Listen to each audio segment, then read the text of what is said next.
Cameras, cameraman எல்லாருக்கும் வணக்கம். And சூரியனனுடைய ரசிகர்கள் எல்லாருக்கும் என்னுடைய வணக்கம்.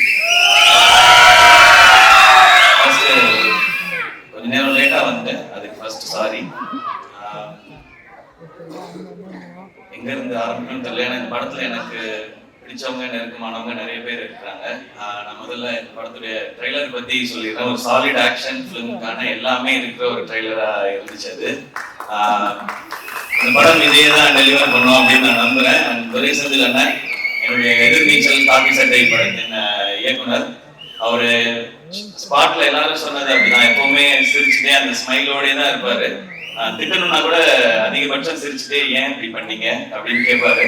தப்பு பண்ணவனுக்கே ஒரு டவுட்டா இருக்கும், இருந்தாலும் நம்மளை கலாய்க்கிறாரா இல்ல திட்டம் செய்யறாரா என்ன அப்படின்னு சொல்லி.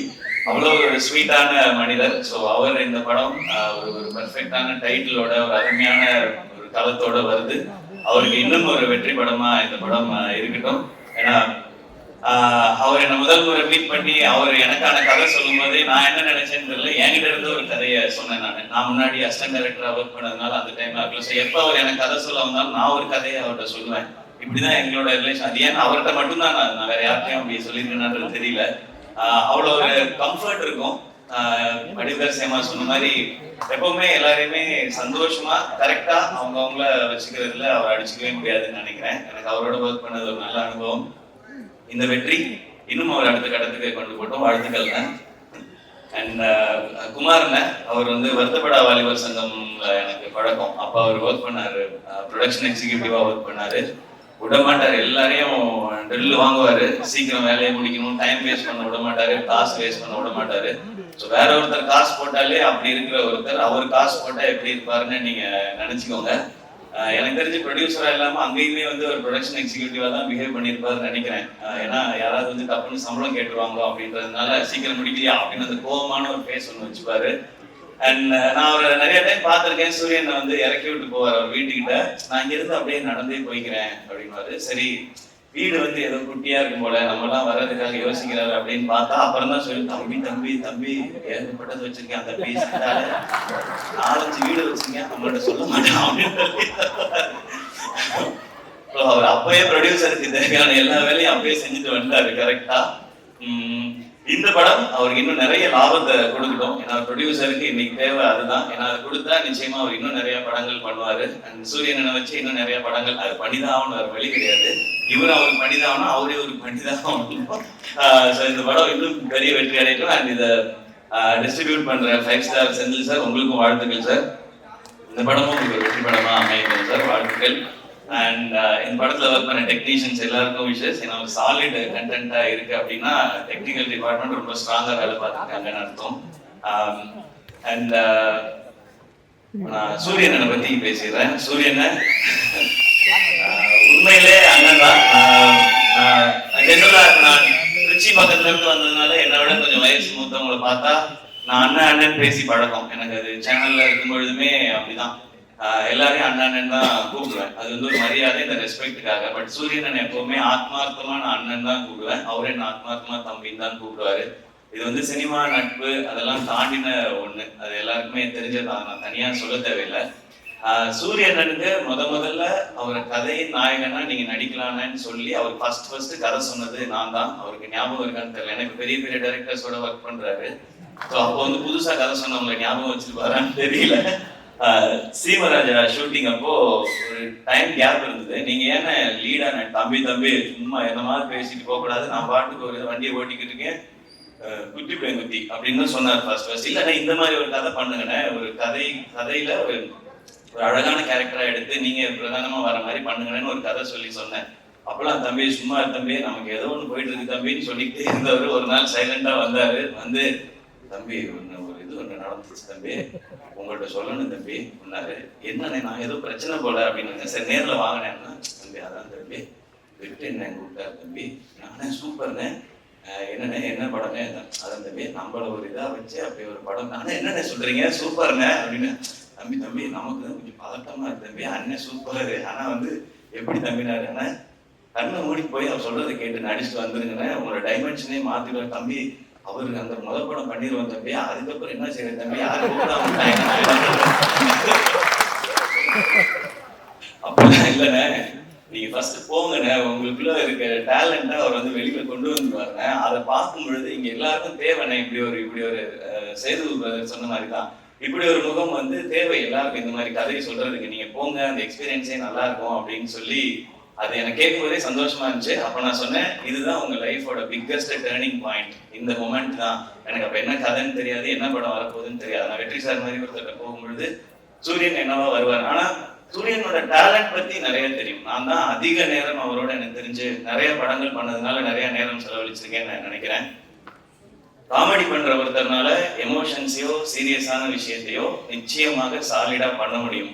காமெடி பண்ற யாரையும் அண்டர் எஸ்டிமேட் பண்ணிடாதீங்க. அதுக்கு இன்னொரு எக்ஸாம்பிள் சூரியன். ரொம்ப சீரியஸா பெர்ஃபார்ம் பண்றவங்களால காமெடி பண்ண முடியாது, அது ரொம்ப கஷ்டம். அது ஆனா காமெடி பண்றவங்களால சீரியஸான ரோல் எடுத்து பண்ண முடியும். வெற்றி சார் மாதிரி ஒருத்தர் இருக்கும்போது அவருக்கு ஆக்சுவலா நம்ம ஐபிஎல்ல சொல்ற மாதிரி தான் ஃப்ரீ ஹிட் சூரியன். எனக்கு ஜாலியா கண்ணமூடி சுத்தலாம், 6 தான் அது எப்படி போய் விழுந்தாலும். அப்படி ஒரு பெர்ஃபார்மன்ஸ் அந்த படத்துல கொடுத்து தன்னை வந்து நிலைநிறுத்திட்டாரு. இப்போ எனக்கு கேட்டா சொல்லுவாரு, அண்ணே ஹீரோ ஆயிட்டீங்க எப்படின்னா, தம்பி அதெல்லாம் இல்லை தம்பி, நம்ம பிச்சு போடுவேன், இன்னொரு வாட்டி இதே டிராமா அவங்க பண்ணவே கூடாது, அடுத்தடுத்து அதான் பண்றீங்கன்னு. அப்புறம் கொட்டுக்காளி நாங்க பண்ணியிருக்கோம். ஸோ வெற்றி சார் வந்து விடுதலைன்னு ஒரு படத்துல சூரியனுக்கு இப்படி ஒரு அடையாளத்தை கொடுத்துருக்காரு. அதுல இருந்து ஒரு பர்சன் கூட கீழே இறங்கிடக்கூடாது, அது கரெக்டா இருக்கணும்னு சொன்னாங்கன்னு சொன்னாங்க. ஆனா கொட்டுக்காளி படத்துல ஒரு ஸ்டெப் அதை விட நெக்ஸ்ட் ஸ்டெப் இருக்குன்னு நான் நம்புறேன் சார். அது வந்து எங்களுக்கு ரொம்ப வினோத் இங்க இருக்காப்ல அந்த படத்துல ரொம்ப இன்னும் ஒரு புதுசான ஒரு சூரியன் நீங்க டெஃபினட்டா பாப்பீங்க. அண்ட் இந்த படம் ஃபுல்லான ஆக்ஷன். அவருக்கு ஆக்ஷன் பண்றது ஒரு பெரிய விஷயம் இல்லை, ஏன்னா அவர் எப்பவுமே வந்து ஒர்க் அவுட்லயே தான் இருப்பாரு. நான் வந்து ஜாலியா சாப்பிட்டுட்டு சுத்திட்டு இருப்பேன் ஷூட்டிங்லாம். அவர் எப்பவுமே தம்பி ஒர்க் அவுட் தம்பி, இன்னைக்கு நான் பார்த்து தம்பி சூப்பரா பண்ணிட்டு வரேன்னு சொல்லி ஃபுல்லா ஒர்க் அவுட் மோட்லயே தான் இருப்பாரு. ஸோ அவர் அந்த ஆக்ஷன் பண்றதுக்கெல்லாம் அவர் எப்போ ரெடி. இப்போ அதுக்கான கதை வந்துட்டே இருக்குன்னு நினைக்கிறேன். இப்போ வந்து ரொம்ப கிளியரா இருக்காரு, நான் வந்து இனிமே ஹீரோவா தான் பண்ணுவேன் அப்படின்றதுல ரொம்ப ரொம்ப கிளியரா இருக்காரு சூரியன். நிறைய டைம் இன்ஸ்டாகிராம்ல உட்காந்து ஹீரோயின்லாம் செலக்ட் பண்ணிட்டே இருக்காரு. இதெல்லாம் பார்த்து தம்பி இது கரெக்டா இருக்குமா தம்பி அப்படிலாம் சொல்லி, ஸோ அந்த லெவலுக்கு பர்ஃபெக்டா ஒரு ஹீரோவா எல்லாமே செட் ஆயிட்டாரு. ஸோ ஆனா கருடன் படம் உங்களுக்கு இன்னும் ஒரு பெரிய மைல்ஸ்டோனா இருக்கட்டும். அண்ட் கொட்டுக்காலியா எல்லாருக்கும் காட்டுறதுக்கு நான் வந்து காத்திருக்கேன். எல்லாரும் அதை பார்க்கணும்னு நான் ஆசைப்படுறேன். சீக்கிரம் கொண்டு வந்து முக்கியமா வெற்றி சார்ட்ட ஃபர்ஸ்ட் காட்டணும். ஏன்னா கொட்டுக்காளி படம் பத்தி எல்லாம் தெரியறதுக்கு முன்னாடியே வெற்றி சார் வந்து எல்லாத்தையுமே இந்த படம் ரொம்ப ரொம்ப ஸ்பெஷல் ஃபிலிமா இருக்கும்னு சொல்லி டைரக்டரை வந்து பயங்கரமா அப்ரிஷியேட் பண்ணி சொன்னாங்க. ஸோ உங்களோட காட்டுறதுக்காக வெயிட் பண்ணிட்டு இருக்கோம் சார். அண்ட் சூரியன் இந்த படத்துல நடிச்சது மாதிரி அவருக்கு சப்போர்ட் பண்ணணும் அப்படின்றதுக்காக சசிகுமார் சார் அவங்க இந்த படத்துல இணைஞ்சிருக்காங்க. சசி சார் எல்லாருக்குமே தெரியும், எல்லாருக்கும் வந்து அவங்கள ரொம்ப பிடிக்கும். எந்த அளவுக்கு ஜெனுவின்றது எல்லாருக்குமே தெரியும். அதுவும் கூட ஒருத்தவங்க இருக்காங்கன்னா அவங்களுக்கு எப்பவுமே கரெக்டா சப்போர்ட்டாவே இருக்கணும் அப்படின்னு நினைக்கிறது தான். சசி சார் உங்களை ரொம்ப ரொம்ப பிடிக்கும் சார் எனக்கு, நான் நிறைய முறை சொல்லியிருக்கேன். அண்ட் உங்களை சந்திச்சு உங்க ஆஃபீஸ்லாம் வந்து பட வாய்ப்பு கேட்கறதுக்குலாம் நிறைய முயற்சி பண்ணியிருக்கேன் சார், உங்ககிட்டையும் சமுத்திரகனி சார்ட்டையும். இப்போ உங்களோட விழாவில் கலந்துக்கிறதும் எனக்கு சந்தோஷம். நானும் சூரியன் மாதிரி உங்க கூட ஏதாவது ஒரு படத்துல நடிச்சேன்னா இன்னும் ரொம்ப சந்தோஷப்படுவேன்னு நினைக்கிறேன் சார். அது சீக்கிரம் அமையும் நான் நம்புறேன். கனியண்ண தேங்க்யூ உங்களோட பாசிட்டிவிட்டிக்கு. நீங்க ஷூட்ல இருக்கும்போது அந்த ஆக்டர்ஸ் எல்லாருமே எப்படி அந்த ஸ்ட்ரென்த்தை கொடுப்பீங்கன்றது தெரியும், அந்த சந்தோஷத்தை கொடுப்பீங்கன்றது தெரியும்னு. நீங்க வந்து நான் சூரியன் எல்லாருமே பிகினிங் ஸ்டேஜ்ல இருந்து நீங்க வந்து கூடவே எங்களுடைய படங்கள்ல நடிக்கும் போதுல இருந்து எங்களை நீங்க தட்டி கொடுத்துட்டு வந்துட்டே இருந்திருக்கீங்க. அதுக்கு ரொம்ப ரொம்ப நன்றிங்க. Yuvan Shankar Raja sir music, so அவருக்கு எங்களுடைய பெஸ்ட் விஷஸ். ஏன்னா சூரியன் ஹீரோ, யுவன் சார் மியூசிக் அப்படிங்கும்போது எனக்கு ஒரு எக்ஸ்ட்ரா சந்தோஷமா இருக்கு. ஸோ இந்த படத்துல ஒர்க் பண்ண நடிச்ச எல்லாருக்கும் ஒரு ஸ்பெஷலான ஃபிலிமா அமையட்டும். இந்த படம் May 31 release. Okay, May 31 release ஆகுது. தியேட்டர்ல வந்து பாருங்க. எல்லாருக்கும் பிடிக்கிற ஒரு சாலிட் ரூரல் என்டர்டெய்னரா, ஒரு கமர்ஷியல் என்டர்டெய்னரா நிச்சயமா இருக்கும். அண்ட் வடிவகரசியமா நிச்சயமா எனக்கும் உங்களோட நடிக்கணும்ன்ற ஆசை நிறையவே இருக்கு. ஆனா அது ஏதோ சின்னதா பண்ணிடக்கூடாது. இது நான் மேடைக்காக சொல்லவே இல்லை, நான் லாஸ்ட் டைம் உங்கள்ட்ட போன்ல பேசும்போது சொன்னதுதான். உங்களோட இன்டர்வியூ பார்த்துட்டு இப்ப நீங்க இவ்வளவு சொன்னதுக்கு அப்புறம் ஒரு ரோல் அது இருக்குன்னா அது உண்மையிலே ஸ்பெஷலா இருந்து உங்களை கூப்பிட்டு அது கொடுத்தாதான் உங்களுக்கும் உங்களுடைய எக்ஸ்பீரியன்ஸ்க்கும் உங்களுடைய டேலண்ட்டுக்கும் நாங்க கொடுக்குற ரெஸ்பெக்டா இருக்கும்னு நான் நினைக்கிறேன். ஆல்வேஸ் லவ் யூ மா ஃபார் யுவர் ஜென்யூனிட்டி. நீங்க இவ்வளோ பெரிய எக்ஸ்பீரியன்ஸ்ல இருந்துட்டு இந்த பசங்கெல்லாம் சின்ன பசங்க தானே அப்படிலாம் யோசிக்காம நீங்க அவ்வளோ அன்பா இருக்கீங்க. இது உங்கள்கிட்ட இருந்து நாங்க கத்துக்க வேண்டிய குவாலிட்டின்னு நினைக்கிறேன். Once again thank you. இந்த விழா கூப்பிட்ட எல்லாருக்கும் என்னுடைய நன்றி. கருடன் மிகப்பெரிய வெற்றி அடையணும். நன்றி.